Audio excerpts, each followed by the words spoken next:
भैया, आपने लोगों को 1 साल की उम्र में खिलौने या चॉकलेट के लिए रोते देखा होगा। लेकिन मेरी स्टोरी थोड़ी अलग है।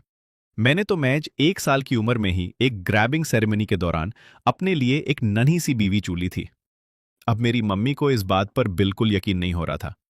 उन्हें लगा शायद ये बस एक इत्तेफाक है। इसलिए उन्होंने मुझे शाम के 60 बजे तक वहीं रखा और बार बार कोशिश की कि मैं अपनी सहेली की बेटी से थोड़ा दूर रहूं। लेकिन भाई, किस्मत को तो कुछ और ही मंजूर था। वो नन्ही सी गुड़िया खुद रेंगती हुई घुटनों के बाल चलकर मेरी तरफ आई और मेरे चेहरे को अपने नने हठों से पकड़कर ऐसे चिपक गई जैसे मैं कोई उसका फेव खिलौना हूं। दोनों मम्मीज ने जब हमें इस तरह एक दूसरे से लिपटा हुआ देखा तो उनका दिल पिघल गया और उन्होंने वहीं ऑन द स्पॉट फैसला कर लिया कि हमारी बचपन वाली सगाई पक्की। वो प्यारी सी गुड़िया असलियत में एक नंबर की पैसा चोर निकाली। बचपन में जब भी नया साल आता, किंग माही सू चिंगरू मेरे शगुन वाले लाल लिफाफे देखकर बोलती, देखो, मैं तुम्हारी फ्यूचर वाइफ हूं, इसलिए तुम्हारा पैसा अब से मेरा पैसा है। और बस इतना बोलकर वो मेरे सारे गुलक और छोटे मोटे खजाने खाली कर देती थी। मैं बस देखता रह जाता और वो मेरा पूरा पॉकेट मनी उड़ा ले जाती। लेकिन फिर ट्विस्ट आया। जब हम जूनियर हाई स्कूल में पहुंचे तब किंग माही का पूरा परिवार अचानक विदेश शिफ्ट हो गया। मैं अंदर ही अंदर खुश था कि चलो, अब मेरे पैसे सेफ रहेंगे। इस तरह हमारी वो बचपन वाली सगाई अनजाने में ही खत्म हो गई और मैंने चैन की सांस ली। आज मैं स्कूल पहुंचा ही था कि मेरा दोस्ती यार वाला खबरी लिu यू एक्साइटमेंट में मेरे पास भगा भगा आया। बोला, ओए सुन, अपनी क्लास में एक नया ट्रांसफर स्टूडेंट आ रहा है और सुनने में आया कि वो विदेश से आ रहा है। मैंने बड़े ही बोरिंग अंदाज में कहा, तो क्या हुआ, विदेशी ही तो है, कोई दूसरे ग्रह से थोड़ी आया है, इतना हैरा होने की जरूरत नहीं है। इतना कहकर मैंने अपना सर डेस्क पर रखा और चैन की नींद सोने लगा। मुझे क्या पता था कि ये सुकून की नींद मेरी आखिरी होने वाली है। दोपहर का वक्त हो गया था। जैसे ही मैं दोबारा क्लास में घुसा, लिu यू ने फिर से अपनी गॉसिप की दुकान खोल दी। बोला, भाई तू आ गया? वो ट्रांसफर स्टूडेंट स्कूल पहुंच चुकी है और फिलहाल एडमिन ऑफिस में है। तू यकीन नहीं करेगा, पढ़ो वाली क्लास के मॉनिटर ने उससे देख लिया था। वो लड़की इतनी अनरियल लेवल की सुंदर है कि साले ने एडमिन ऑफिस में ही चुपके से फोन निकलकर उसकी फोटो खींचने की कोशिश की। लेकिन भाई, मॉनिटर की किस्मत खराब थी। डिसिप्लिन टीचर ने उससे रंगा हाथ पकड़ लिया और उसका मोबाइल भी जब्त कर लिया। बेचारे की अभी तक ऑफिस में क्लास लग रही है। मैं मन ही मन सोचने लगा, भाई, एडमिन ऑफिस जैसे खतरनाक इलाके में फोन निकलने का रिस्क, मतलब लड़की पाका किसी अप्सरा से कम नहीं होगी। इधर लिu यू तो जैसे पागल ही हो गया था। उछलते हुए बोला, अरे भाई, अनरियल लेवल की सुंदरता है। मैंने अभी पड़ो वाली क्लास के मॉनिटर का फोन मांगकर उसकी फोटो देखी है। बोल तो तुझे भी दिखाओ। मैंने थोड़ा एटीट्यूड दिखाया और अपना सर झटकते हुए बोला, अरे छोड़ना यार, क्या फोटो वोटो के पीछे भागना। जब अपनी ही क्लास में आने वाली है तो देर से वर आमने सामने ही देख लेंगे। पहला पीरियड चाइनीज का था, पर किस्मत देखो, सारे टीचर्स एग्जाम पेपर्स चेक करने में बिजी थे तो क्लास में सेल्फ स्टडी का बोर्ड लग गया। लेकिन किस्मत का असली खेल तो अब शुरू होने वाला था। मैं क्लास मॉनिटर था तो मुझे टीचर्स की मदद के लिए सीधा एडमिन ऑफिस बुलाया गया ताकि मैं स्कोर्स दर्ज कर सकूं। जैसे ही मैं अपनी सीट से उठा, पूरी क्लास मुझ पर ऐसे टूट पड़ी जैसे मैं कोई जंग पर जा रहा हूं। सब एक ही सुर में बोलने लगे, ओए मॉनिटर, ढंग से देखकर आइयो भाई, वापस आकर उसकी खूबसूरती पर पूरा 1000 शब्दों का निबंध सुनाना पड़ेगा तुझे। एक दूसरा बेचारा पीछे से चिल्ला रहा था, भाई मेरे मार्क्स भी चेक कर लेना। मैंने बस हाँ में सर हिला दिया, एक नोटबुक और पेन उठाया और मिशन एडमिन ऑफिस के लिए निकल पड़ा। ऑफिस पहुंचा तो वहां अलग ही मेला लगा हुआ था। टीचर्स, स्टूडेंट्स और रजिस्टर्स की भीड़ में हर कोई बिजी था। मेरी नजरें भीड़ में सिर्फ उस एक स्पेशल चेहरे को ढूंढ रही थी, पर किस्मत खराब, वहां कोई नया या अनजना चेहरा नजर ही नहीं आया। मुझे लगा शायद मेरी और उस ट्रांसफर स्टूडेंट की किस्मत में मिलना ही नहीं लिखा है। मैंने गहरी सांस ली और अपना ध्यान रजिस्टर्स पे लगा दिया।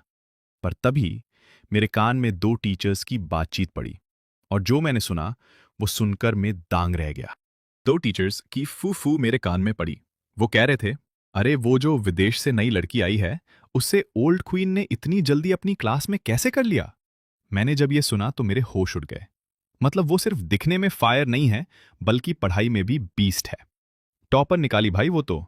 आसपास के लौंडे भी चिल्ला पड़े, वाह, अपने स्कूल में तो कोई लेजेंडरी आइटम आ गया है। अब तो रोज हमारी क्लास के बाहर भीड़ लगेगी। तभी पड़ोस वाली क्लास का मॉनिटर मेरे पास आया, कोनी मारी और धीरे से बोला, ओए मॉनिटर, अमीर बनना है? एक मस्त स्कीम बताओ। अपनी क्लास के दरवाजे, खिड़की लॉक कर दे, पर्दे गिरा दे, और जो भी उस फॉरेन रिटर्न स्टूडेंट को देखना चाहे उससे 10 रुपए एंट्री फी वसूलना शुरू कर दे। अगले महीने तक तू कोठी खरीद लेगा। एक दूसरा आशिक तो वहां सर खुजाते हुए बोला, भाई 10 रुपए तो चिल्लर है। उसे देखने के लिए तो मैं अपनी पूरी पॉकेट मनी देने को तैयार हूं। और अगर एक बार हाथ मिलाने को मिल जाए तो 1000 रुपए भी कम है। मैं सुनकर हारा था। आखिर क्या बाला है वो लड़की जिसने पूरे स्कूल का दिमाग हिला रखा है। मेरा दिमाग घूम चुका था, क्योंकि मेरी सीट के बागल में जो लड़की बैठी थी उसने अपनी बेसबॉल कैप को काफी नीच झुकाया हुआ था। लेकिन जैसे ही मैं उसके थोड़ा और करीब गया, मुझे उसके चेहरे की एक झलक दिखी। भाई कसम से, उसका वो क्यूट सा मासूम चेहरा और वो गोरा रंग जैसे ही थोड़ा सा नजर आया, मेरा दिल एक सेकंड के लिए धड़कना ही भूल गया। मैंने मनी मन सोचा, भाई कोई इतना अनरियल खूबसूरत कैसे हो सकता है? मैंने हिम्मत जुटाई और थोड़ा हिचकिचते हुए बोला, एक्सक्यूज मी, ये मेरी सीट है। जैसे ही मेरी आवाज उसके कानों तक पहुंची, उसने धीरे धीरे अपना सर उठाया और अपनी बेसबॉल कैप को थोड़ा ऊपर किया। भाई जैसे ही मेरी नजर उसकी आंखों से मिली, मेरे दिमाग का फ्यूज ही उड़ गया। वो बड़ी बड़ी प्यारी आंखें और होठों पर वो हल्की सी शरारती मुस्कुराहट। मैं तो वही स्टैचू बन गया। मेरा दिमाग चिल्ला चिल्ला कर बोल रहा था, नहीं, ये नहीं हो सकता, ये तो वही सू चिंगरू है। वही लड़की जो बचपन में मुझे तंग करती थी और मेरे सारे पैसे लूट लेती थी, आज एक ब्यूटी क्वीन बनकर मेरे सामने बैठी थी। उसने मेरी तरफ देखा, अपनी पलकें झापकाईं और बड़े सुकून से बोली, काफी देर कर दी आने में, मॉनिटर। मैं तुम्हारा इंतजार कर रही थी। जैसे ही उसने ये लाइन बोली, पूरी क्लास में सन्नाटा छा गया। लड़कों के चेहरे देखने लायक थे। उनकी आंखों में जलन इतनी थी कि अगर उनके पास पावर होती तो वो मुझे वही राख कर देते। बाहर खिड़की से झांकने वाले आशिकों का तो दिमाग ही घूम गया। सब एक ही बात सोच रहे थे, भाई ये मॉनिटर तो बड़ा छुपा रुस्तम निकला। इसका इस गॉडेस के साथ पहले से क्या चक्कर है? लेकिन मेरा हाल, भाई मेरे तो पसीने छूट रहे थे। मैंने मनी मन सोचा, अबे यार, इसने सबके सामने ये क्यों बोला? अब पूरा स्कूल मेरे पीछे हाथ धोकर पड़ जाएगा। मैंने धीरे से उसकी तरफ देखा। वो अभी भी वही शरारती मुस्कुराहट लिए मुझे घूर रही थी। उसकी वो ठंडी और साफ आंखें जैसे मेरे दिमाग के अंदर झांक रही हों। वाली सीट पर बैठ गया। जैसे ही मैं बैठा, पूरी क्लास की नड़ें मुझ पर ऐसे गड़ी थी जैसे मैं कोई गुनहगार हूं। तभी मेरे पीछे से मेरा दोस्त लू यू धीरे से फुसफुसाया, ओए मॉनिटर, कौन है ये? और ये तुझे कैसे जानती है? जल्दी बता, वरना आज तेरा भंडारा पक्का है। मैंने ल्यू यू को इग्नोर किया और सीधा देखने लगा। तभी वो मेरे थोड़ा करीब आई, इतनी करीब कि मुझे उसके सेंट की हल्की सी खुशबू आने लगी। उसने अपना सर थोड़ा मेरी तरफ झुकाया और मेरे कान के पास एकदम ढिमे से एक रहस्यमयी आवाज में बोला, 36। ये सुनते ही मेरे होश उड़ गए। मेरे दिमाग में पुरानी यादें बिजली की तरह कौंधने लगी। मैंने डरते हुए उसकी तरफ देखा और धीरे से पूछा, तुम यहां क्या कर रही हो? और तुम्हें वो नंबर अभी भी याद है? उसने कोई जवाब नहीं दिया, बस अपनी बेसबॉल कैप को थोड़ा निशे किया और एक लंबी सांस ली। उसकी नजर मेरे इंग्लिश पेपर पर चिपटी हुई थी, जहां 36 मार्क्स चीख चीख कर मेरी बेइज्जती कर रहे थे। मैं शर्म के मारे तुरंत सीधा होकर बैठ गया और फट से पेपर अपनी तरफ खींचा। मैंने मन ही मन शिकायत की, पर तभी मुझे लियू यू की बात याद आई।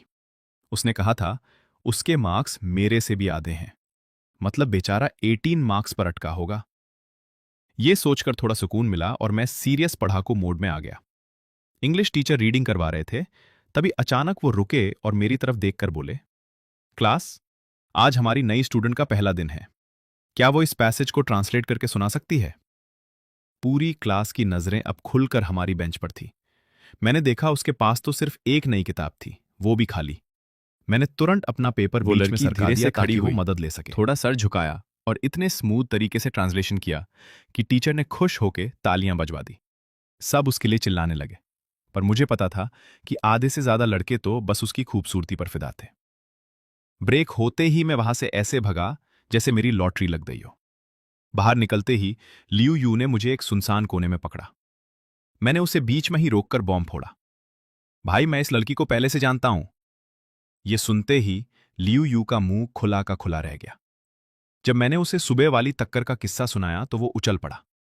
क्या किस्मत है तेरी, इतनी गॉडेस जैसी लड़की तेरी पार्टनर है और इतना बड़ा इत्तेफाक। मैंने सर खुजाते हुए कहा, सुंदर तो है पर भाई टेंशन भी बहुत है। मैंने उसे ये नहीं बताया कि मुझे लग रहा था वो क्लास में बार बार मुझे ही घूर रही थी। तसली झटका तो तब लगा जब दूसरे क्लास के लड़के उसका सोशल मीडिया स्कैन करने आए। वो क्यूआर कोड सू चिंगरू का नहीं बल्कि मेरा था। सब मुझे ऐसे देख रहे थे जैसे मैंने उनका हक मार लिया हो। पर तभी मैंने कुछ ऐसा देखा कि मेरे होश उड़ गए। जब हमारे हाथ डेस्क पर पास आए तो मैंने देखा मेरी कलाई पर भी एक लाल तिल था और ठीक वैसा ही तिल उसकी कलाई पर भी। मैं डरते डरते पूछा, तुम्हारा नाम क्या है? वो जवाब देने ही वाली थी कि टीचर ने अटेंडेंस शुरू कर दी। मैंने लिस्ट पढ़ी और आखिरी नाम पर मेरी जुबान जम गई। सू चिंगरू, रोल नंबर 137। वो उठी, मेरे हाथ से पेपर लिया और मुझे एक ऐसी नजर से देखा जैसे हमारा कोई पुराना रिश्ता हो। धीरे से मुस्कुराई। उसकी वो एक स्माइल पूरी क्लास के लिए काफी थी। फिर उसने अपना इंट्रोडक्शन दिया। नमस्ते, मेरा नाम सू चिंगरू है। मैं ब्रिटेन के होमर्टन कॉलेज से आई हूं। उम्मीद है कि आगे भी हम सब मिलकर रहेंगे। जब मैं अपनी सीट पर वापस आया, उसने मेरी वो भूली हुई कॉपी मुझे पकड़ाई और एकदम ढिमे से मेरे कान के पास बोली, मूर्ख। भाई, मूर्ख शब्द सुनते ही मेरा दिमाग तन साल पीछे चला गया। सू चिंगरू, मेरे बचपन का वो बुरा सपना जिसे मैं भूलना चाहता था, आज फिर मेरे सामने खड़ी थी। लियू यू ने पीछे से धीरे से कहा, भाई, बचपन के वो बुरे सपने शायद बड़े होने पर तेरे स्वीट ड्रीम्स में बदल जाएं। मैंने गुस्से में दांत पिसते हुए कहा, अबे चुप कर। तू ये फालतू रोमांस वाली किताबें कम पढ़ा कर। बड़े होने पर तेरे स्वीट ड्रीम्स में बदल जाएं। मैंने गुस्से में दांत पिसते हुए कहा, अबे चुप कर। तू ये फालतू रोमांस वाली किताबें कम पढ़ा कर। क्लास खत्म हुई और हम बातें करते हुए दरवाजे की तरफ बढ़े। पीछे वाले दरवाजे के पास वाटर मशीन के सामने हमारी टक्कर फिर से सू चिंगरू से हो गई। वो सीधा मेरी आंखों में देख रही थी। उसके होंठों पर वही हल्की सी रहस्यमयी मुस्कुराहट थी। उसने बड़े आराम से एक डिस्पोजेबल कप निकाला, अपना वाटर कार्ड लगाया और थोड़े लेजी अंदाज में पानी भरने लगी। लियू यू ने मुझे आंख मारी, पर मैंने उससे आन देखा किया और चुपचाप अपनी सीट पर जा बैठा। सू चिंगरू का कप अभी पूरा भरा भी नहीं था कि उसने अपना वाटर कार्ड पास में खड़े एक लड़के को दे दिया और धीरे से कहा, थैंक यू। भाई, वो थैंक यू सुनते ही उस लड़के के गाल टमाटर की तरह लाल हो गए। उसने हिम्मत जुटाई और बोला, हेलो, मेरा नाम शेन जी है, तुमसे मिलकर बहुत अच्छा लगा। जैसे ही लियू यू ने उस लड़के का चेहरा देखा, उसके तन बड़ों में आग लग गई। शेन जी? वही पुराना दुश्मन जिसके साथ लियू यू का जूनियर हाई स्कूल से 36 का आंकड़ा था। तुम्हें याद आया, जूनियर हाई में लियू यू जिस लड़की का दीवाना था, वो धीरे धीरे लियू यू से बात करने लगी थी। सब कुछ सही चल रहा था। वो लड़की हर 2-3 दिन में लियू यू को मिल्क टी भेजती थी। पर तभी पता चला कि शेनजिए ने पीछे से हाथ मारा और उस लड़की के साथ कपल मूवीज देखने चला गया। लियू यू का दिल वहां टूटकर चकनाचूर हो गया था। और अब वही शेनजिए फिर से वही पुरानी गेम खेल रहा था। उसकी गंदी नजर अब मेरी बचपन की दोस्त सू चिंगरू पर थी। लियू यू ने गुस्से में अपने दांत पिसते हुए कहा, यह हरामी फिर से वही कर रहा है। इस बार मैं इसे नहीं छोड़ूंगा। क्लास में फिर से एक अजीब सी दुश्मनी की खुशबू आने लगी थी। अब लियू यू से यह सब और बर्दाश्त नहीं हो रहा था। उसने मेरी तरफ देखा। मैं अपनी सीट पर सुकून से किताब पढ़ रहा था, दुनिया से बेखबर। पर लियू यू की आंखों में एक शैतानी चमक थी। उसने बिना कुछ सोचे मेरा खाली कप उठाया और मुझसे पूछा, जंगी चन, तू पानी पिएगा? ला, मैं तेरे लिए रीफिल कर लेता हूं। पहले जब हम साथ बैठते थे तो ये हमारा रोज का काम था, इसलिए मैंने बिना सोचे हां कह दी। पर मुझे क्या पता था कि ये पानी भरने नहीं बल्कि शेन जी की लंका लगाने जा रहा है।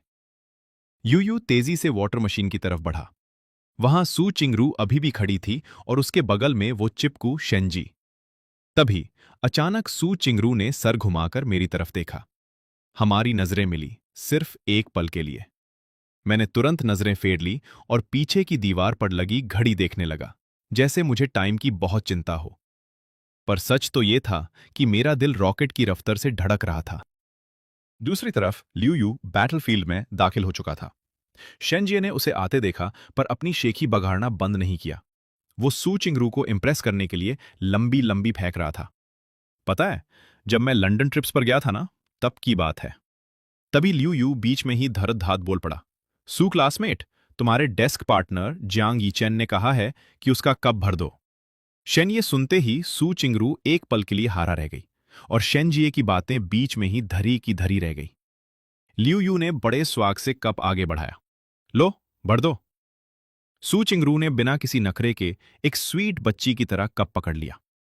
लियू यू ने उसे अपना वाटर कार्ड तक नहीं दिया, बस हंसते हुए बोला, पानी भरकर वापस दे देना, थैंक्स। और इतना कहकर लियू यू वहां से उचलते कुर्ते निकल गया। उसने शेनजिए को ऐसे इग्नोर किया जैसे वो वहां कोई इनविजिबल भूत हो। शेनजिए गुस्से और जलन से लाल हो गया। उसे समझ नहीं आ रहा था कि जियांग यीचेन और सू चिंगरू इतनी जल्दी इतने क्लोज कैसे हो गए। पर फिर उसने खुद को दिलसा दिया, जियांग यीचेन तो बस एक बोरिंग पढ़ाकू बच्चा है। ब्रिटेन से लौटी इतनी स्टाइलिश लड़की उस जैसे नर्ड को क्यों पसंद करेगी। ये सोचकर उसने थोड़ी चैन की सांस ली। मैं बार बार उन्हें घूर नहीं सकता था, इसलिए मैंने वापस किताब में दिमाग घुसा लिया। पर अंदर से मेरी फट रही थी। मुझे पता था ये टेढ़े दिमाग वाला लियू यू मेरे लिए कोई नया कांड खड़ा कर चुका है। तभी मेरी नजर के कोने में एक साया आया, एक नराम और गोरा सा हट जो गर्म पानी से भरा कप मेरे डेस्क पर रख रहा था। मैंने डरते डरते ऊपर देखा और मेरी सांस वहीं अटक गई। मेरे कप के साथ क्या कर रहा था तू? मैंने सोचा लियू यू है, पर जैसे ही मेरी नजर ऊपर गई, सुचिंगरू का हट वहीं रुक गया। उसके होंठों पर एक हल्की और प्यारी सी मुस्कुराहट आई और मेरा सारा गुस्सा एक पल में ठंडा हो गया। मैं हकलता हुआ बोला, क्यों? तुम यहां कैसे? उसने एकदम शांत आवाज में जवाब दिया, तुम्हारा वो क्लासमेट मुझे ये कप दे गया था। इतना कहकर वो अपनी सीट पर बैठ गई। मैंने पीछे देखा तो लियू यू अभी भी आंख मार रहा था। कसम से दिल कर रहा था उसका भंडारा कर दूं। मैंने सुचिंगरू को गुस्से से घूरा तो उसने अचानक अपना हाथ मेरी तरफ उठाया, जैसे वो कुछ करने वाली हो, पर बीच में ही उसके हाथ रुक गए। मैंने डरते हुए पूछा, क्या क्या कर रही हो? उसने तुरंत अपना हाथ पीछे खींचा और धीरे से बोली, कुछ नहीं। उसका वो रिएक्शन देखकर मुझे अचानक कुछ याद आया। बिल्कुल वैसा ही एहसास जैसे प्राइमरी स्कूल में हमारे पड़ो वाली शैतान बड़ी बहन मेरे बालों को बिगड़ दिया करती थी। वो पुरानी यादें अचानक मेरी आंखों के सामने ताजा हो गई। मैंने थोड़ा उसकी तरफ झुककर धीमी आवाज में पूछा, चिंग क्लासमेट, क्या तुम सच में वही सू चिंगरू हो जिसे मैं बचपन में जानता था? सू चिंगरू ने अपनी आईब्रो उठाई और थोड़े नाराज अंदाज में बोली, मुझे लगा था जब तुम क्लास में घुसे थे तभी मुझे पहचान गए हो। मैंने मुंह बनाते हुए कहा, अब तुम मुझसे ये उम्मीद नहीं कर सकती कि मैं हर एक बात याद रखूं। आखिर एक बच्चे की मेमोरी कितनी ही तेज होगी। मेरी बात सुनकर सू चिंगरू ने एक गहरी सांस ली और मेरी आंखों में देखकर पूछा, तो फिर मैं तुम्हें क्यों नहीं भूली? मैं थोड़ा हिचकिचाया और बोला, शायद शायद इसलिए क्योंकि मेरा चेहरा बचपन से अब तक बिल्कुल वैसा ही है।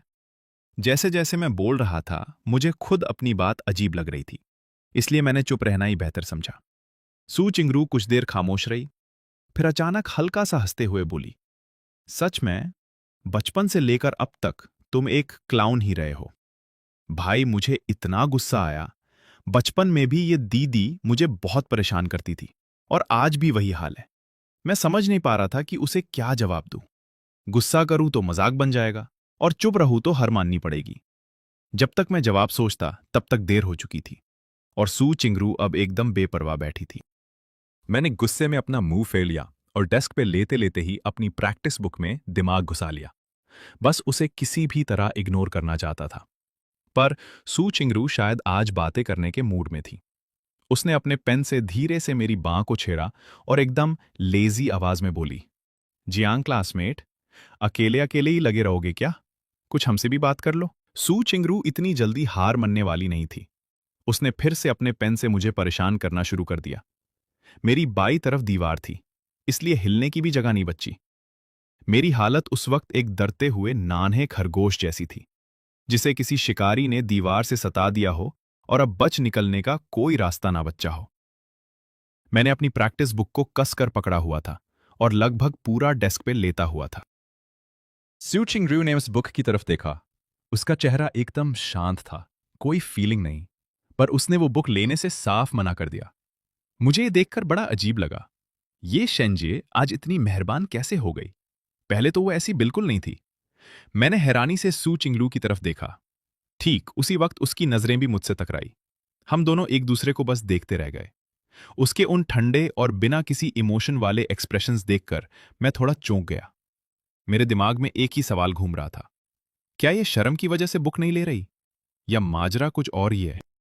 मैंने एक पल के लिए ठंडा सांस लिया और थोड़ा सोचा, फिर अपना हाथ बढ़ाकर शेनजी से वो बुक पकड़ ली।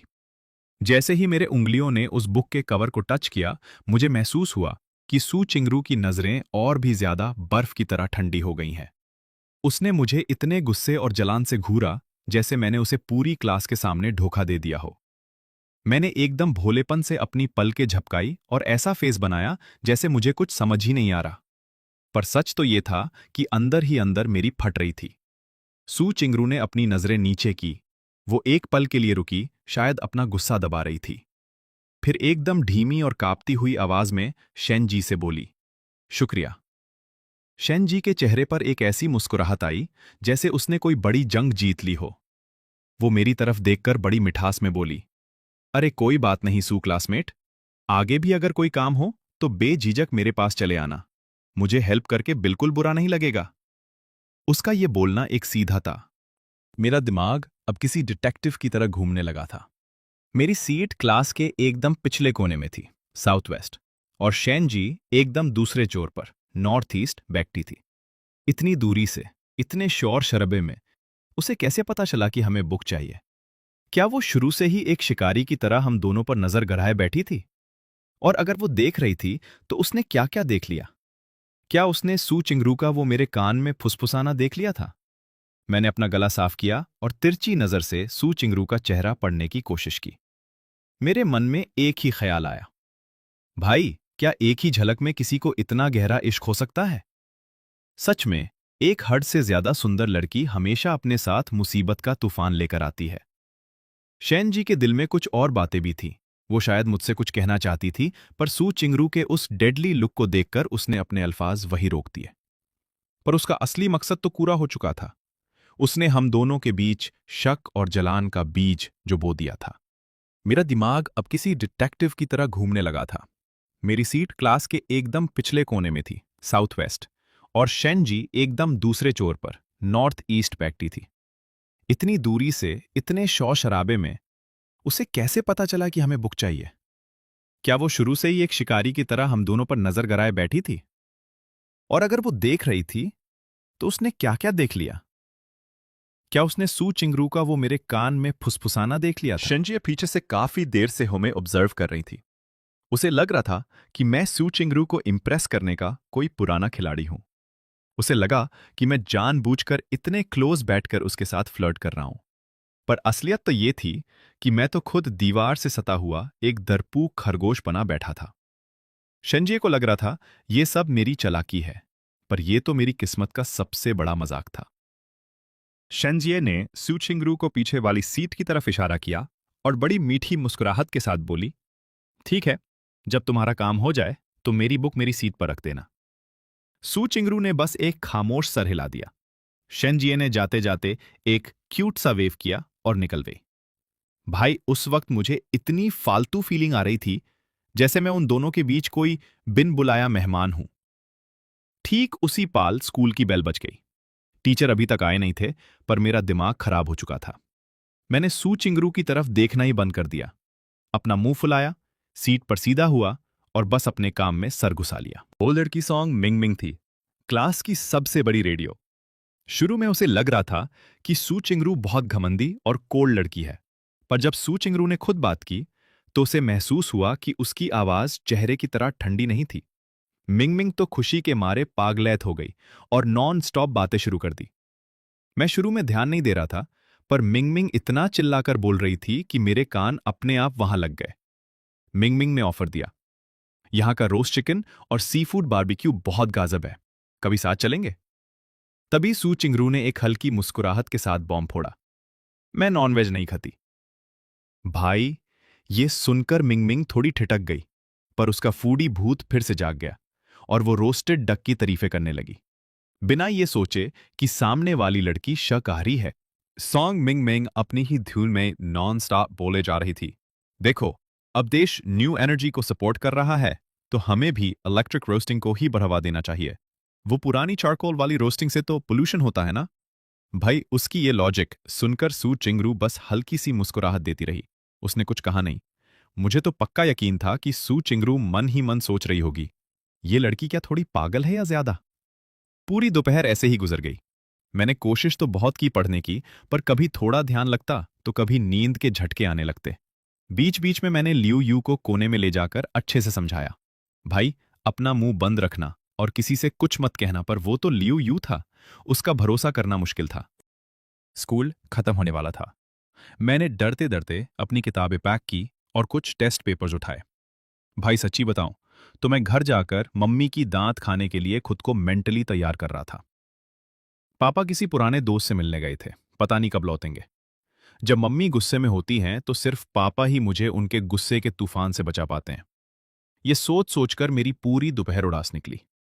सू चिंगरू ने मेरी ये हालात नोटिस कर ली थी।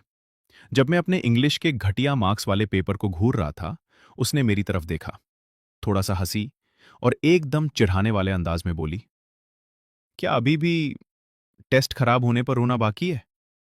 मैं होश में आया और उसे घूरते हुए थोड़ी रुकी आवाज में बोला, ऐसा कैसे हो सकता है, मैं क्यों रहूंगा? सू चिंगरू जब ट्रांसफर होकर आई थी, ठीक उसी वक्त हमारा मंथली टेस्ट चल रहा था। वो प्रिंसिपल के ऑफिस में बैठकर तीनों पेपर सॉल्व करके आई थी, चाइनीज, मैथ्स और इंग्लिश। और अब वो तीनों पेपर्स हमारी डेस्क पर फैले हुए थे। मैंने जब उसके मार्क्स देखे तो मेरे पैरों तले जमीन निकल गई। इंग्लिश और मैथ्स में उसके 150 में से 139 मार्क्स थे। चाइनीज में हलन की फुल मार्क्स नहीं थे, पर पूरी क्लास और पूरे स्कूल में वो रैंक 1 पर थी।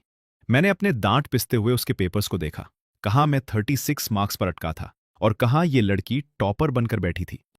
सू चिंगरू भी मेरे साथ साथ क्लास से बाहर निकली, पर किस्मत देखो, दरवाजे पर ही हमारी टक्कर सॉन्ग मिंगमिंग से हो गई। वो हमें साथ देखकर एकदम चाहते हुए बोली, ओहो, लगता है तुम दोनों तो काफी जल्दी एक दूसरे के बेस्टी बन गए हो। भाई, बोलने वाला तो बोलकर निकल गया, पर सुनने वाले यानी मेरे दिल पर जैसे बिजली गिर गई। कॉरिडोर में खड़े लड़के जो पहले से ही हमें घूर रहे थे, मिंगमिंग की बात सुनते ही एकदम सन्नते में आ गए। पूरे कॉरिडोर में ऐसी खामोशी छा गई जैसे किसी ने पॉज बटन दबा दिया हो। मेरी हिम्मत नहीं हुई कि मैं सू चिंगरू का फेस देख सकूं। मैंने बस एक फीकी मुस्कुराहट दी और दबी आवाज में कहा, चलो सू क्लासमेट, चलते हैं। स्कूल के मैं गेट तक जाने वाली रास्ता दोनों तरफ चेरी ब्लॉसम के पेड़ों से भरी हुई थी। अक्टूबर का मौसम था और फूल अपनी पूरी शबाब पर थे। हर रोज स्कूल के बाद यहां स्टूडेंट्स की भीड़ लग जाती थी। आज ठंडी हवा चल रही थी, जिसकी वजह से फूलों की पंखुड़ियां बारिश की तरह हवा में उड़ रही थी। नजारा इतना फिल्मी था कि स्टूडेंट्स ने टीचर्स की परवाह किए बिना अपने फोन्स निकालकर फोटोज खींचना शुरू कर दिया। मेरा भी दिल किया कि इस पाल को हमेशा के लिए कैद कर लूं, पर अफसोस मेरे पास मोबाइल नहीं था। फिर मुझे याद आया, सू चिंगरू तो अभी अभी विदेश से ट्रांसफर होकर आई है, उसके पास तो पक्का फोन होगा। मेरी आंखें चमक उठी और मैं उससे फोन मांगने के लिए मुड़ने ही वाला था कि क्लिक की आवाज आई। मेरा सारा एक्साइटमेंट ठंडा पड़ गया। मैंने देखा कि सू चिंगरू ने अपनी कैप थोड़ी मीशे की हुई थी और वो बड़े सुकून से अपने फोन से मेरी फोटो खींच रही थी। जैसे ही हमारी नजरें मिली, उसने बड़े आराम से कहा, पकड़े गए, सॉरी, पर उसकी आवाज में जरा भी पछतावा नहीं था। मैं तेजी से उसके पास झपट्टा, क्या खींच रही हो, मुझे दिखाओ। पर उसने फुर्ती से अपना हाथ पीछे कर लिया और मुस्कुराने लगी।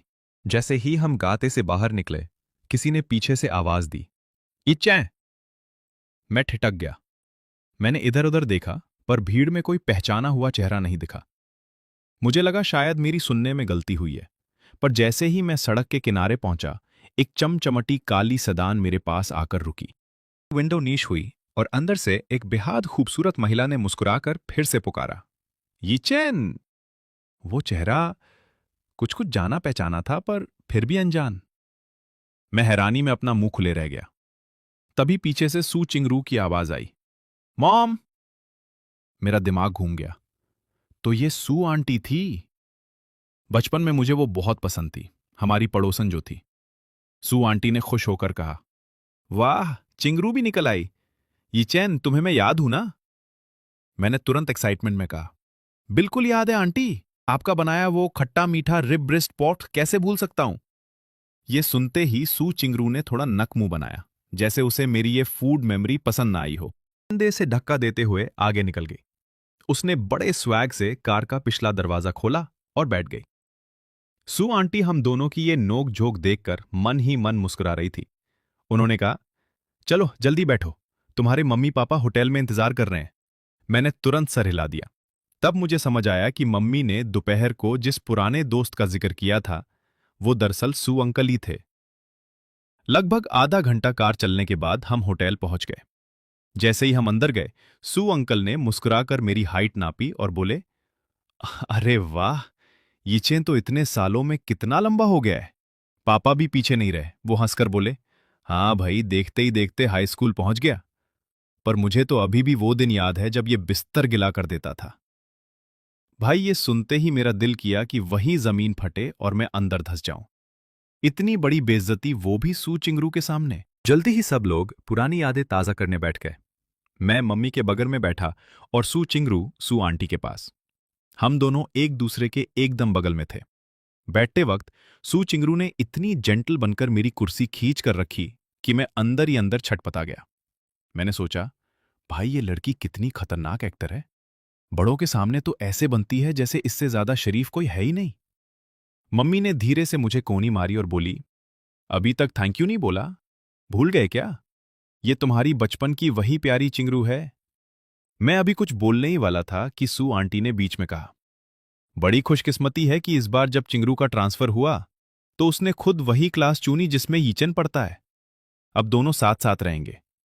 शक्र है कि बहन वाला टॉपिक वहीं खत्म हो गया। मैंने राहत की सांस ली, पर साथ ही गुस्से में दांत भी पिसे। मैंने तिरछी नजर से स्यू चिंगरू को देखा और मन ही मन बोला, क्या कमाल का नाटक करते हो तुम। पर मेरी बात अभी पूरी भी नहीं हुई थी कि सू चिंगरू ने एक लंबी सांस ली, मेरी तरफ एक किलर नजर से देखा और धीरे से मेरे कान के पास आकर बोली, छोटे जीचन भाई, क्लास में तो तुमने मुझे पहचानना ही नहीं था ना। सू अंकल ने जोर से थाका लगाया और पापा से बोले, देखो भाई, बच्चे बड़े हो गए हैं, अब एक दूसरे को बहन भाई कहने में भी शर्मा रहे हैं। पापा भी इमोशनल हो गए और बचपन के निकनेम्स याद करने लगे। सू आंटी ने तो हद ही कर दी। वो मुस्कुराकर बोली, ये चैन, अगर बहन कहने में शर्म आ रही है तो तुम सीधे चिंगर भी कह सकते हो। मैं तो हैरा रह गया। सू चिंगरू बड़ों के सामने इतनी आज्ञाकारी बन रही थी कि मेरा दिमाग फटने वाला था। खाने के बीच में अचानक सू आंटी ने सू अंकल को धक्का दिया। अरे, वो गिफ्ट तो हम भूल ही गए। अंकल ने तुरंत ड्राइवर को फोन किया और कार से एक ब्लैक बॉक्स मंगवाया। मैं उनकी बातों में ध्यान दे ही रहा था कि अचानक मेरी प्लेट में एक झिंगा गिरा। मैंने मुड़कर देखा तो सू चिंगरू ने बड़े आराम से अपनी चॉपस्टिक्स रख दी थी। से डर नहीं लगता? मुझे याद है जब तुम छोटे थे तब एक झिंगे ने तुम्हें काट लिया था और तुम रोने लगे थे। मैंने गुस्से में मुंह बनाया और धीरे से कहा, मैं अब बड़ा हो गया हूं, समझी? तुम्हें क्या लगता है मैंने इन सालों में कुछ नहीं सीखा? उसने एक ठंडी नजर मुझ पर डाली और बोली, इंग्लिश तो तुम्हारी अभी भी वैसी ही घटिया है। मैंने पलटकर जवाब दिया, मैं भले ही आगे ना बढ़ा हूं, पर किसी ऐसे से तो बेहतर हूं जो पीछे की तरफ दौड़ रहा हो। मेरी ये बात उसे पसंद नहीं आई। उसने अपनी आंखें सिकोड़ी और एक लेजी आवाज में बोली, छोटे चैन भाई, जरा एक बार चिंगरू बहन बुलाकर सुनाओ ना। मैंने गुस्से में अपना ड्रिंक उठाया और एक ही बार में पाइन लगा। तभी पीछे से किसी ने फिर से पुकारा, छोटे चैन चैन भाई। मैं डर के मारे इतना बुरा खांसा कि पूरा ड्रिंक निकल गया। मम्मी मेरी पीठ सहलाने लगी और सू चिंगरू बड़ी शांत बनकर मुझे नैपकिंस दे रही थी, जैसे उसे कुछ पता ही ना हो। जब मैं थोड़ा शांत हुआ तो सू आंटी ने वो ब्लैक बॉक्स आगे बढ़ाया। ये छैन, ये गिफ्ट चिंगरू ने खुद तुम्हारे लिए चुना है।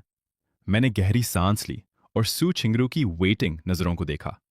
मैंने मजबूरी में कहा, थैंक यू चिंगर बहन। सू चिंगरू मुस्कुरा रही थी। मैंने बॉक्स का रिबन खोला, बटन दबाया और बॉक्स अपने आप खुल गया। अंदर एक बहुत ही स्टाइलिश और यूनिक डिजाइन वाली बॉक्स के अंदर एक बेहद स्टाइलिश और यूनिक डिजाइन वाला पेन था। सच कहूं तो पहली नजर में ही मुझे उससे प्यार हो गया। खैर, डिनर खत्म हुआ और सब हंसते मुस्कुराते घर लौटे। रात को बिस्तार पर लेते हुए मैं बस यही सोच रहा था, सू चिंगरू शक्ल तो परी जैसी है, पर दिमाग अभी भी शैतान जैसा ही है।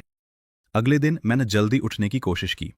शरीर तो किसी तरह किचन तक पहुंच गया, पर दिमाग अभी भी नींद में था। जैसे ही मैं नाश्ता करने बैठा, मैंने देखा पापा बार बार मुझे आंख मार रहे हैं। मैं थोड़ा ठिठक गया। जब पापा ऐसे इशारे करते हैं तो इसका मतलब साफ है, मम्मी ने मेरा कोई बड़ा कांड पकड़ लिया है। मैंने मुड़कर देखा तो मम्मी मुझे ऐसी नजरों से घूर रही थी जैसे अभी कचा चबा जाएंगी। मम्मी ने गुस्से में कहा, ये छेन, कल रात मैंने क्लास ग्रुप पर रिजल्ट शीट देखी है, तुम्हें पता भी है तुम्हारी रैंकिंग क्या है? मैंने डरते डरते जवाब दिया, मम्मी, वो इस बार सबके मार्क्स खराब आए हैं। मैंने कांपते हैठों से फोन लिया और शीट पर नजर डली। रोल नंबर 85, जियांग ये चैन। भाई, मेरे पैरों ताले जमीन निकल गई। मैं 9th पोजीशन से सीधा गिरकर 85th पर आ गया था। पापा ने थोड़ा माहौल हल्का करने के लिए मेरे कंधे पर हाथ रखा और बोले, एक बार गिरना नॉर्मल है बेटा, गिरकर ही तो उठने का असली। शक्कर है, पापा ने घड़ी देखी और मम्मी को रोका। प्रिया, देखो, अगर ये अभी नहीं निकला तो लेट हो जाएगा। छोटा सा टेस्ट है, बच्चे पे प्रेशर मत डालो। मैं बिना देर किए बैग उठाकर स्कूल की तरफ भगा। पापा ने पूरे रास्ते रिजल्ट की बात नहीं की, जिससे मुझे थोड़ी राहत मिली। स्कूल पहुंचते ही मेरी टक्कर शेनजिए से हुई। वो मुझे देखकर बड़ी ठंडी सांस लेते हुए बोला, ये चैन, तूने तो काफी अच्छा किया यार, 35th रैंक। मैंने एक झूठी मुस्कुराहट दी और सर हिला दिया। मुझे याद आया, लियू यू ने बताया था कि शेनजिए हमेशा लास्ट 50 में रहता है। शेनजिए बड़े घमंड में बोला, मैंने इस बार अपनी 3 पोजीशन सुधारी हैं। मैंने उसे कोई जवाब नहीं दिया और लिस्ट के दूसरे पेज पे नजर डाली। रैंक 52, शेनजिए। कसम से, हमारी क्लास में टोटल 45 स्टूडेंट्स थे और ये लिस्ट पूरे ग्रेड की थी। मैं और शेनजिए, हम दोनों ही डूबे हुए थे, पर वो ऐसे दिखावा कर रहा था जैसे उसने कोई किला फतेह कर लिया हो। भाई, 45 बच्चों की क्लास में 52nd रैंक, और ये लड़का ऐसे खुश हो रहा था जैसे ऑक्सफोर्ड टॉप कर लिया हो। मैं अपनी हंसी रोक नहीं पाया और जोर से हंस पड़ा। मैंने बस सर हिला दिया और अपनी सीट की तरफ बढ़ने लगा। पर शेनजी हार मानने वाला नहीं था। वो मेरे पीछे भागते हुए आया और चिल्लाकर बोला, इचेन, तू हंस क्यों रहा है? मैंने प्रोग्रेस की है और तू पीछे गया है। देख लेना, इसी स्पीड से मैं तुझे पीछे छोड़ दूंगा। अब डर लग रहा है ना?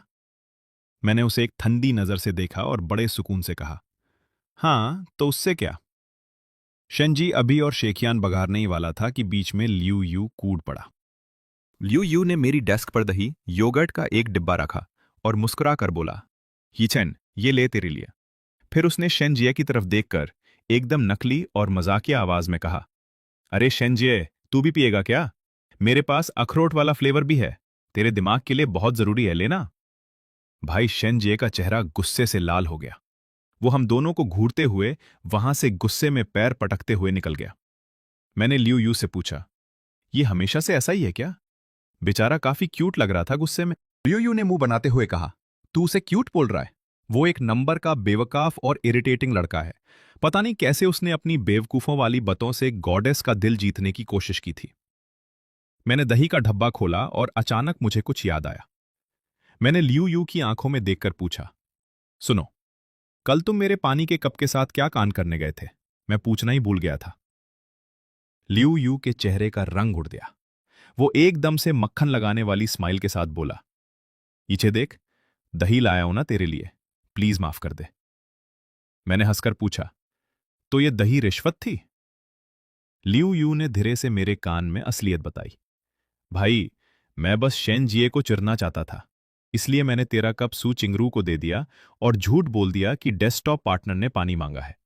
और तो और, मैंने उसे तेरा वाटर कार्ड भी नहीं दिया। उसने शेनजिए का कार्ड लेकर तेरे लिए पानी भरा। मैं सुन हो गया। मैं लियू यू को पकड़ने के लिए उठने ही वाला था कि अचानक क्लास के दरवाजे पर एक खूबसूरत साया नजर आया। सू चिंगरू अंदर आ रही थी। मेरे पैर जैसे जमीन से चिपक गए। मैं गुस्से को भूलकर एकदम शरीफ बच्चे की तरह अपनी सीट पर दुबक कर बैठ गया। सू चिंगरू धीरे धीरे अपनी सीट की तरफ बढ़ रही थी और मेरा दिल जोर जोर से धड़क रहा था। सू चिंगरू क्लास में आई, पर वो सीधा अपनी सीट पर नहीं गई। वो मल्टीमीडिया एरिया के पास रुक गई, जहां रिजल्ट बोर्ड लगा हुआ था। भाई, उसका ऑरा ही ऐसा है कि जैसे ही वो वहां खड़ी हुई, बाकी लड़के अपने आप रास्ता छोड़कर साइड हो गए ताकि वो सुकून से रिजल्ट देख सके। पूरी क्लास में एक अजीब सा अट्रैक्शन महसूस हो रहा था। हमारी क्लास का जो मॉनिटर था, जिसने पहले भी उससे बात की थी, उसे लगा कि नए स्टूडेंट को थोड़ा गाइड करना चाहिए। वो बड़े रौब में सू चिंगरू के पास गया और बोला, सू क्लासमेट, इस बार हमारी क्लास का रिजल्ट थोड़ा डाउन रहा है क्योंकि पेपर का लेवल बहुत टफ था। पर इन मुश्किल हालत में भी कुछ सितारे चमक रहे हैं, जैसे हमारे लर्निंग कमिटी के मेंबर्स जिन्होंने अभी भी 3 डिजिट्स में स्कोर किया है। मॉनिटर नॉन स्टॉप बोले जा रहा था, हमारे मैथ्स रिप्रेजेंटेटिव के 120 मार्क्स हैं। सू चिंगरू बीच बीच में बस और हूं कर रही थी, पर उसका ध्यान मॉनिटर के इशारों पर बिल्कुल नहीं था। उसकी नजरें पूरी शीट पर सिर्फ एक ही जगह तिंकी हुई थी, जहां मेरा नाम था। मॉनिटर ने आगे बढ़कर कहा, और तुम्हारे डेस्कटॉप पार्टनर जियांग ईचेन, उनका चाइनीज में अभी भी कोई मुकाबला नहीं है। वो क्लास में नंबर 1 और पूरे ग्रेड में नंबर 2 है। पर अरे, उनका नाम लिस्ट में नीच कहां चला गया?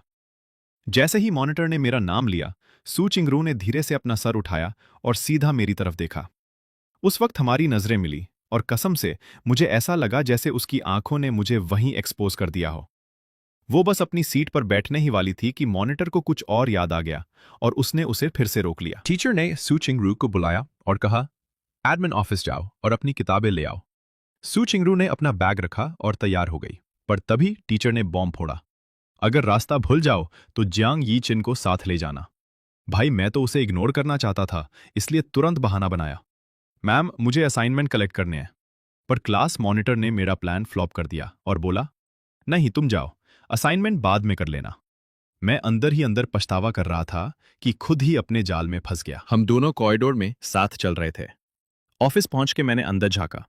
सारे टीचर्स वहां बैठे थे। मुझे थोड़ा ऑकवर्ड लगा तो मैंने साइड हटते हुए कहा, तुम खुद ही ले लो ना अंदर जाकर।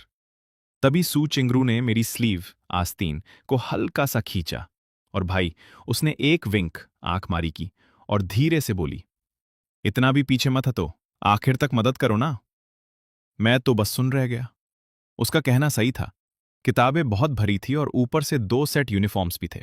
वापस आते वक्त हम म्यूजिक रूम के पास से गुजरे। अंदर से पियानो की बहुत प्यारी आवाज आ रही थी। हम दोनों रुक गए। अंदर चू मेंगियाओ पियानो बजा रही थी और उसके पास वायलिन लेकर अनचिचियां बैठा था। मैंने सू चिंगरू को बताया, ये दोनों हमारे स्कूल के स्टार्स हैं। लड़की पियानो की उस्ताद है और लड़का टॉपर है। सू ने बस एक ठंडा सा ओह कहा, जैसे उसे कोई फर्क ही ना पड़ता हो। क्लास वापस आकर मैं ठक कर कुर्सी पर गिर गया। सू ने मजाक उड़ाया, बस इतने में ठक गए? मैंने चिढ़कर कहा, ये सब तुम्हारे लिए ही तो किया है। क्लास खत्म हुई, मुझे प्यास लगी थी।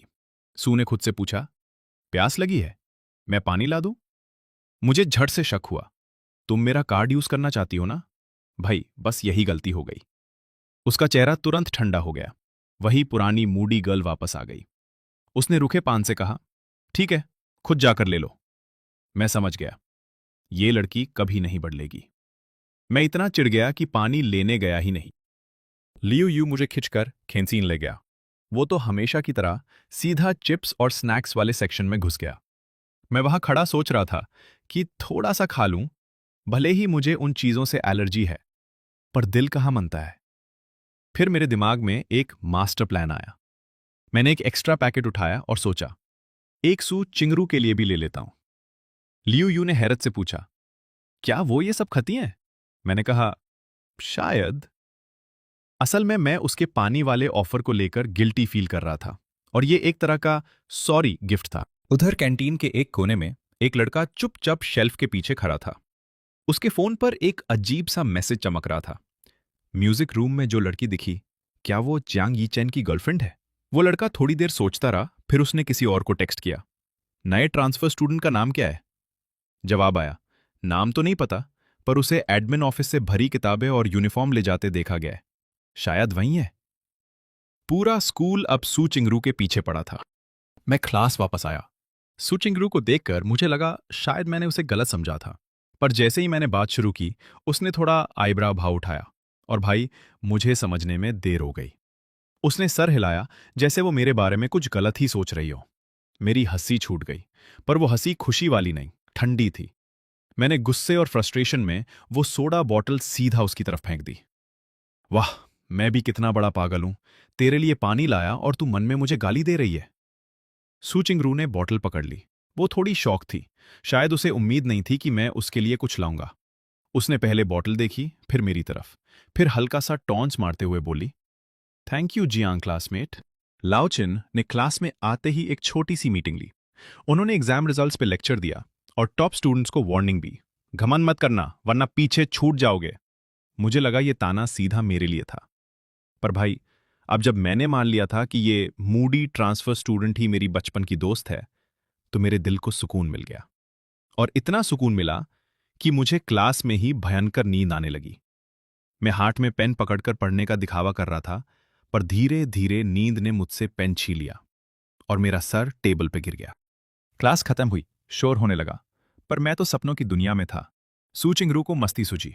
उसने पेन उठाया और मेरे चेहरे पर आर्ट बनाना शुरू कर दिया।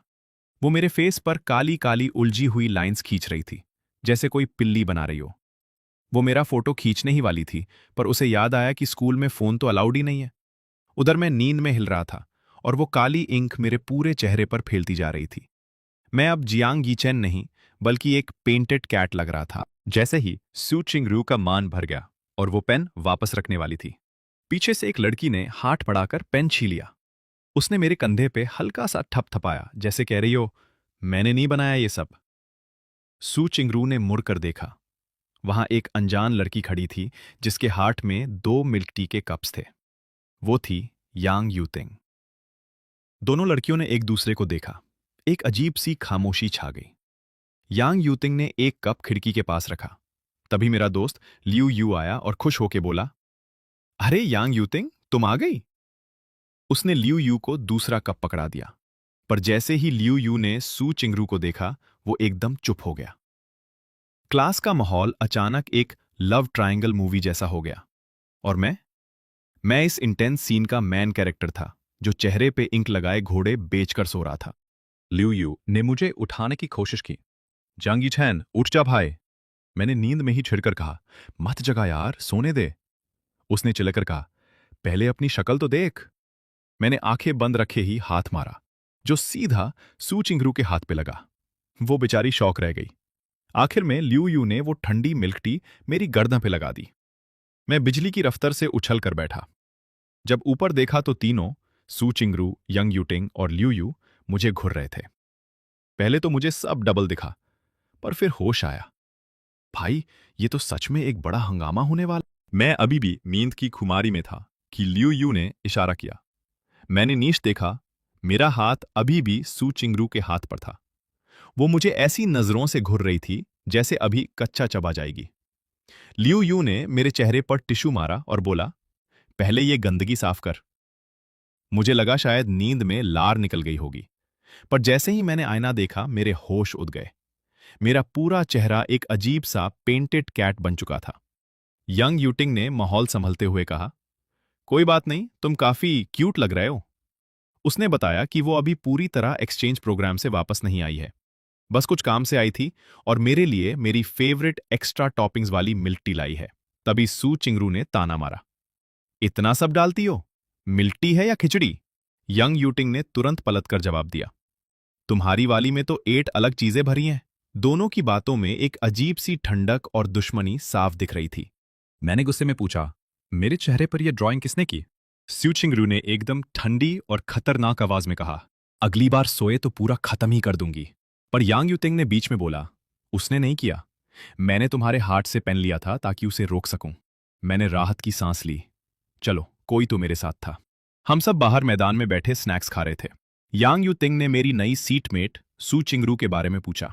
मैंने कहा, ऊपर से परफेक्ट लगती है, पर अंदर से एकदम अजीब इंसान है। लियू यू ने मजाक उड़ाया, तूने इतना सब कब देख लिया? मैंने बस सर हिला दिया, पर दिल में एक बात साफ थी, सू चिंगरू का ये खराब मूड और तंगे करने वाला स्वभाव ही है जिसने हमारी सालों की दूरी को एक झटके में खत्म कर दिया। उसे देखते ही अब वही बचपन वाली चिढ़ और बेहतरीन दुश्मनी महसूस होने लगी है। यांग यूथिंग वॉशरूम गई और मैंने लिu यू को वहां से भगा दिया। हम दोनों ही अपने अपने राज, छुपाए हुए स्नैक्स को लेकर थोड़े नर्वस थे। जैसे ही मैं अकेला हुआ, मैंने वो लतियो स्पाइसी स्नैक निकाला जो लिu यू ने लिया था। मैंने पहले कभी ये ट्राई नहीं किया था। और भाई, पहली ही बाइट में मेरे दिमाग की दही हो गई। इतनी भयानक मिर्ची लगी कि मुझे तुरंत थूकना पड़ा। मैं लगातार खांस रहा था और मेरा पूरा चेहरा लाल हो गया। मैं हैरान था कि लिu यू कैसे बिना किसी एक्सप्रेशन के दो दो पैकेट खा जाता है। मिर्ची इतनी तेज थी कि मुझे पानी चाहिए था, पर सारी ड्रिंक्स तो लिu यू ले गया था। मैंने अपनी जेब टटोली पर 1 रुपया भी नहीं मिला। मैं इतना डिस्परेट हो गया कि सोचा कैंटीन के पास जाता हूँ, शायद कोई जान पहचान वाला मिल जाए जिससे 2 रुपए उधार लेकर पानी पी सकूं। मैं पेड़ों के पीछे से निकला और कैंटीन की तरफ बढ़ने लगा। तभी मैंने सामने एक लड़की को देखा। वह सुचिंगरू थी। मैं उसे आवाज देने ही वाला था कि दिमाग में घंटी बजी। मैं यहां चुपकर स्नैक्स खा रहा हूं तो ये यहां अकेली क्या कर रही है? मुझे लगा पक्का ये कोई राज छुपा रही है। मैं दबे पांव घूमकर अचानक उसके सामने खड़ा हो गया। सुचिंगरू एक पल के लिए बुरी तरह चौंक गई। उसने इतनी तेजी से अपने मुंह से कुछ निकाला और पीछे छुपाया कि मुझे बस एक सफेद, वाइट, धुंधली सी चीज दिखी। पर उसकी हरकत ने सब बयान कर दिया। उसके मुंह में कुछ सेफ्ट सा था। मेरा दिमाग तुरंत गंदा घुमा। क्या सु चिंगरू स्मोक कर रही है? ये सोचते ही मेरी रूह कांप गई। मैंने सोचा था उसका कोई मासूम सा राज पकड़ूंगा, पर यह तो स्कूल की टॉपर का सबसे बड़ा डार्क सीक्रेट निकला। सु चिंगरू ने थोड़ी भारी और गंभीर आवाज में पूछा, तुम यहाँ क्या कर रहे हो? उसकी आवाज में वही पुरानी ठंडक थी, पर इस बार उसमें एक डर भी छुपा था। मैंने उसे देखा। मेरा चेहरा मिर्ची से लाल था और दिमाग इस नए राज से सुन। सु चिंगरू ने मेरी बात सुनकर अपनी हंसी रोकने की कोशिश की। वो बात घुमाने लगी। तुम मेरी काफ़ी तारीफ करते हो ना? मैंने गुस्से में कहा। सिर्फ तुम्हारी पढ़ाई की। वो फिर मजाक करने लगी। मेरी पर्सनैलिटी भी तो अच्छी है। अब मेरा सब्र टूट गया। मैंने मुट्ठी कस ली और चिल्लाकर कहा, क्या तुम थोड़ा सीरियस हो सकती हो? अगर मैं तुम्हें बचपन से नहीं जानता होता तो मुझे फर्क नहीं पड़ता, पर यहां तुम्हारा फ्यूचर दान पर है। सु चिंगरू ने मजाक उड़ाते हुए पूछा, बताओ, स्कूल रूल्स का कौन सा नंबर है ये? उसने अपना हाथ पीछे से हटाया और जो दिखाया उसे देखकर मेरा चेहरा शर्म और गुस्से से लाल हो गया। भाई, जिसे मैं धुआं समझ रहा था वो दरअसल एक लॉलीपॉप थी। मैं इतना बड़ा बेवकूफ़ बन गया था कि मेरे पास बोलने के लिए शब्द ही नहीं बचे। मैं बस चिढ़कर वहां से जाने लगा। तभी उसने मुझे रोका। अरे रुक ना! उसकी आवाज़ अब एकदम नरम और प्यारी थी। अगले ही पल उसने मेरे हाथ में कुछ थमा दिया। मैंने नीचे देखा, एक और लॉलीपॉप। वो हंसते हुए बोली, चिंडू दीदी के पास एक और कैंडी है, ये लो, खा लो और किसी को मत बताना। मुझे भी अच्छा एडमिशन चाहिए ना। तो दोस्तों, क्या आपने भी कभी किसी को गलत समझा है? जैसे हमारे जियांग ने सु चिंगरू को सिगरेट के चक्कर में लॉलीपॉप पकड़ते देख लिया। कमेंट में बताना कि क्या आपको भी ऐसी चिंगरू दीदी चाहिए जो गुस्से में भी कैंडी थमा दे। अगर वीडियो यहां तक देख लिया है और मजा आया तो भाई समझकर लाइक कर देना, और हाँ, चैनल को सब्सक्राइब करना मत भूलना। अगले पार्ट में देखेंगे कि क्या ये लॉलीपॉप दोस्ती में बदलेगी या कोई नया हंगामा होगा। मिलते हैं अगले वीडियो में। तब तक के लिए बाय बाय।